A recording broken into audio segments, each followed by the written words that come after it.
Good morning. It's Tuesday, October 19th. And this morning I want to talk about a gentleman whose name is Banksy. And I've looked all over to see if I could find his first name, but I can't. And I never heard of Banksy before. But Banksy is an artist, a street artist. And he has done many different types of street art that have become world famous. And he's also painted and drawn pictures that have been sold in galleries. Now, he's an English artist, and that makes him better or worse than anybody else. But in 2018, at an exhibition in Sotheby's in London, he created a painting, and they had a big auction. And the pictures I saw of the auction house was full. And somebody bought this painting for $1.4 million. And the auctioneer was waving the gavel around, pointing to people and getting the bids, and finally when he landed and he got this final bid, and when he brought the gavel down, the painting shredded itself, because Banksy had put in the back of the painting, in the frame, some kind of shredding device. And as soon as the gavel went down, the painting shredded.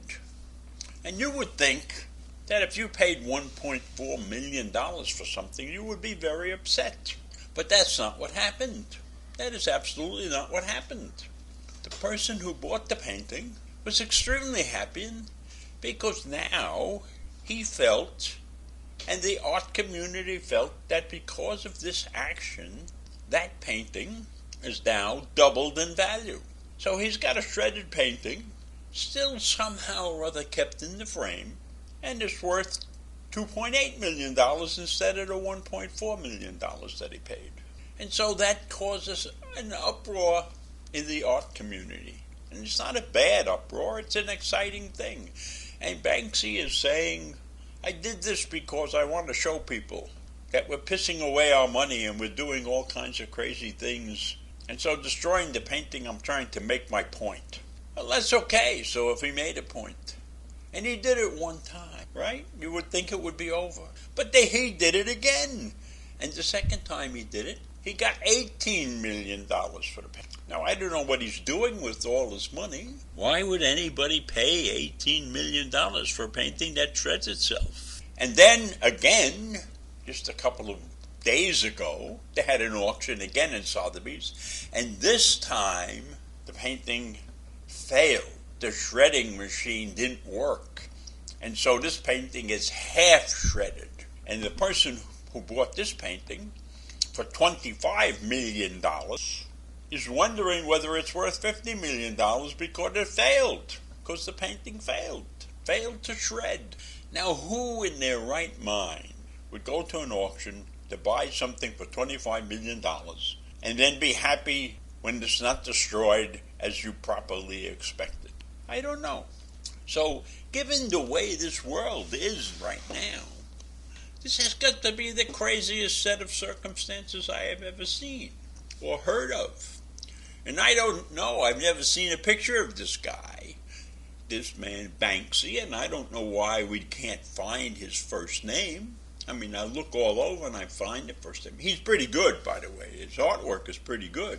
But still, you're paying $25 million for something that gets destroyed? You know, that's more than it cost to fix my car. You know, the car I had in the accident. But in any event, Banksy has an exhibition and people show up. And he's got works that don't destroy themselves that people are buying. And if you go online, you can see samples of his work. And it's pretty good, but it's nothing that I would call Rembrandtish. But then Rembrandt's painting is probably out of style now. And Van Gogh is out of style. So I don't know. But if you go out, if you get a chance, you take a look and you find some Banksy painting. That's Banksy. The man has no first name, but he's produced an awful lot of paintings. And in fact, they had an exhibition in New York that I found on a website, but I couldn't go any further. I couldn't find out how much it was going to cost to get a ticket. You see, it's not like you can walk into a gallery and look around.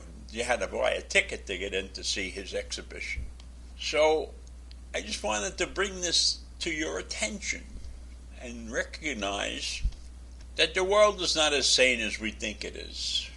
But probably if I'm worrying about people paying a lot of money for a destructive painting, it's taking my mind off many of the worst things that are going on.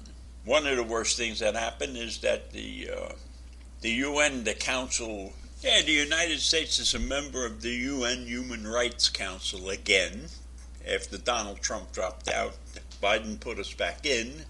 And I don't know why we call it the Human Rights Council, because most of the countries in there don't practice human rights. But Biden thinks he'll be able to do some good. I doubt that very much.